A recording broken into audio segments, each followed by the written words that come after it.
യാത്രക്കാർക്കായി hydrogen ബസ്സുകൾ നിരത്തിലിറക്കുന്ന രാജ്യത്തെ ആദ്യ വിമാനത്താവളമാവുകയാണ് സിയാൽ.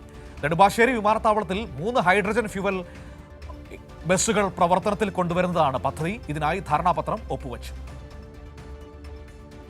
ഇന്ത്യയുടെ ചരിത്രത്തിൽ തന്നെ ആദ്യമായി സിയാൽ യാത്രക്കാർക്കായി ഹൈഡ്രജൻ ബസ്സുകൾ നിരത്തിലിറക്കുകയാണ്. നെടുമ്പാശ്ശേരി വിമാനത്താവളത്തിൽ 3 ഹൈഡ്രജൻ ഫ്യൂവൽ സെൽ ഇലക്ട്രിക് ബസ്സുകളാണ് കൊണ്ടുവരുന്നത്. ഇതിനായി Kerala hydrogen valley innovation cluster ഫൗണ്ടേഷനും സിയാലും തമ്മിലുള്ള ധാരണാപത്രം ഒപ്പുവെച്ചു. മന്ത്രി കെ കൃഷ്ണൻകുട്ടിയും പി രാജീവുമാണ് ധാരണാപത്രം കൈമാറിയത്.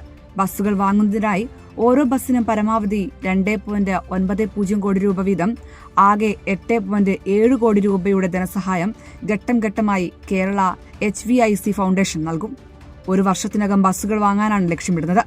ബസ്സുകളുടെ ഉടമസ്ഥാവകാശം സിയാലിനായിരിക്കും. പ്രവർത്തന ചെലവും മറ്റു ചെലവുകളുമെല്ലാം തന്നെ സിയാൽ വഹിക്കും.